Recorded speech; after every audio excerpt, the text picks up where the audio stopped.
Is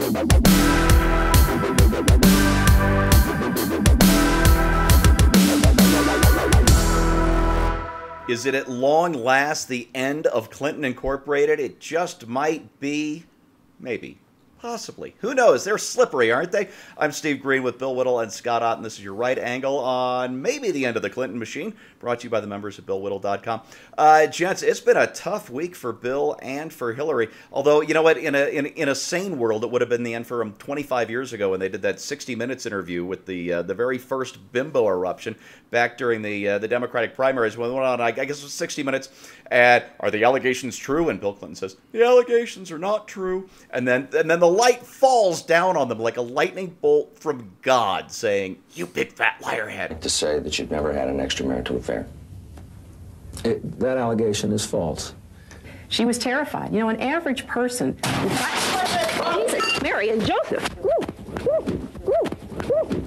Should have been the end. Here we are 25 years later, and bimbo eruptions may put an end to both of them. And I think it's curious that it's these bimbo eruptions. The Daily Mail says that Bill Clinton is facing new accusations of sexual assault by 4 women while the former president was working with a billionaire playboy and flying on his private jet nicknamed Air Blank One. And of course, that jet was famous for underage prostitutes to Orgy Island or whatever it was they call the island. Bill, do you find it curious that this stuff is coming out now after the election, or is Clinton, both of them, are the Clintons just getting caught up in this the current zeitgeist of uncovering all this sexual misconduct? Well, when you mentioned that this was the end of the Clintons, I immediately went to a Mark Twain quote, which is one of my favorites. Actually, a story told. He was talking about Bill and Hillary Clinton are finished. So Mark Twain tells a story about a man who receives a telegram telling him that his mother-in-law is dead and asking, shall we embalm, bury, or cremate her? And he wires back, if these fail, try dissection. And and this is how I feel about the Clintons. Every time we think they're gone, they're not gone. Yeah. Now, with that said, Bill was starting to pick up some baggage about this, about the rape charges. Let's just call it what it is. Yeah. And it was hurting him in the campaign. It really pretty much neutered Hillary's war on women things and attack on Trump things, and really left open a big vulnerability. But look, I think the answer is pretty simple. The Harvey Weinstein story, for whatever reason, cracked open and put some sunlight on something that's been going on in this country for a long, long time.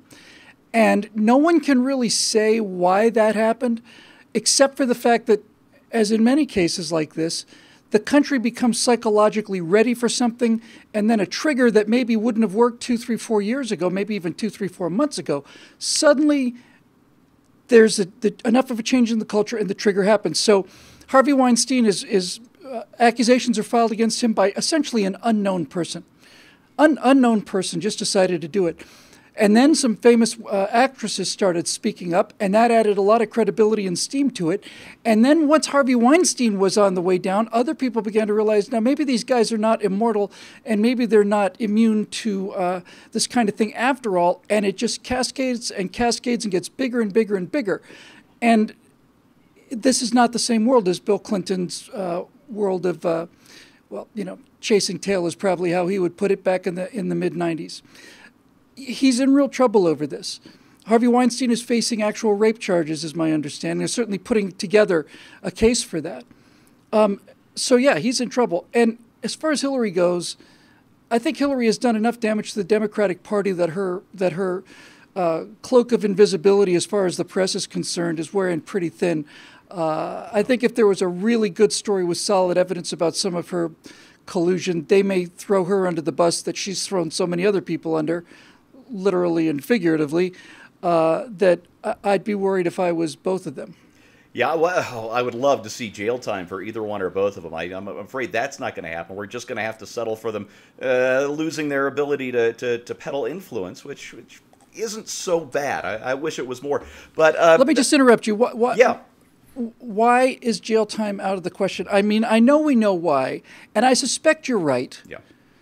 But I mean, just think about that assumption that we all just basically It's agree sick, with. isn't it? They're above the law, so they're not going to pay for these crimes that they committed. So we know that since they're above the law, they're not actually going to go to jail, because in a way Hillary Clinton is going to go to jail, or Bill Clinton go to jail over things that they've provenly done that are felonies, multiple felonies. And we just take it for granted. Of course, no, he's not going to go to jail. Why not?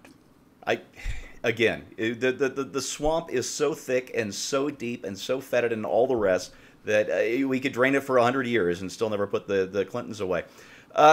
Scott, David Steinberg wrote for PJ Media earlier this week. He said, every adult who is not Peter Dow is Hillary's eternal idiot booster, now understands that Hillary Clinton's time has come. She will not survive Bill Clinton's current media and legal reckoning.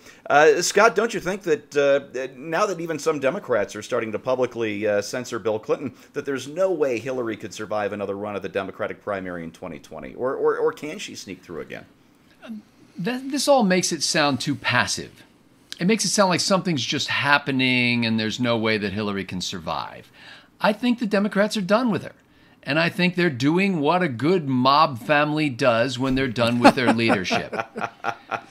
Seriously, I mean, this is somebody just came up and kissed her on both cheeks, and that was it. You know, it's business. over. It's nothing personal. It's business. Yeah, so and somebody's going to be attending a christening very soon. And by the way, for those of our younger viewers who may have heard Stephen Green use a certain locution multiple times at the beginning of this episode, I want to make it clear that the phrase bimbo eruptions was actually used by a Clinton associate. It's a Democratic phrase.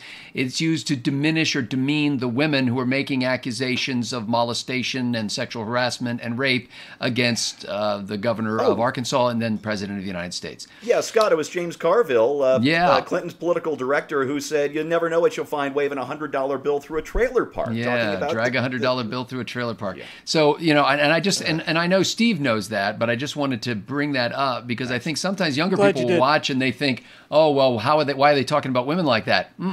It was Bill Clinton's close advisor, James Carville, who referred to women that way, and that's how it got played forever after. You know, I think, Bill, we're really in a moment that in the Democratic Party in specifically, but also in the culture in general, that I'll call a Robert Mugabe moment. I mean, just today, as we're recording this, we got the news that the 37-year dictator of Zimbabwe has suddenly been forced to step down. 2 weeks ago, almost unthinkable.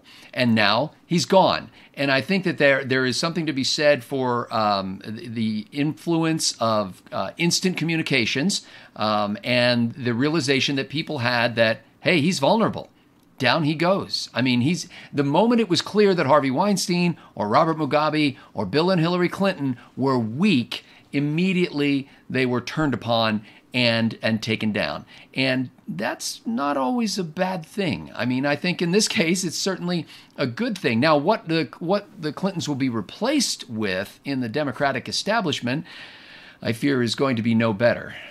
Yeah, well, you know, Scott, I'm glad you brought that up, because there was a piece in the Christian Science Monitor on Monday or Tuesday this week that asked, are Democrats moving on? And the writer, whose name I forgot to jot down in my notes here, said their aging leaders, talking about the Democrats, their aging leaders have become fodder for Saturday Night Live parody.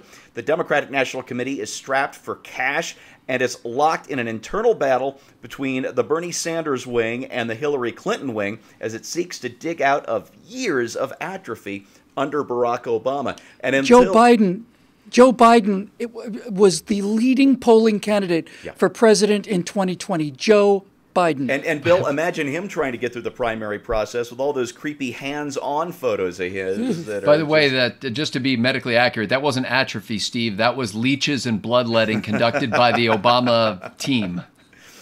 You may be right. They're about as up-to-date on medicine as they were on everything else. But what I'm afraid is going on here, this is the Corleones coming to terms with the other five families. This is not about looking for a better way forward. This is not about ending sexual predation by powerful men or even some powerful women.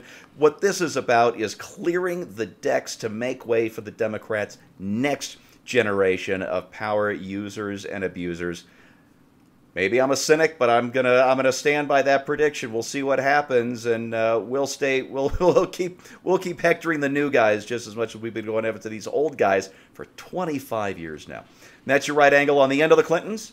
Maybe. Brought to you by the members at BillWhittle.com. If you like what you see, click on over, become a member yourself. We'd love to have you on board. And thanks for watching.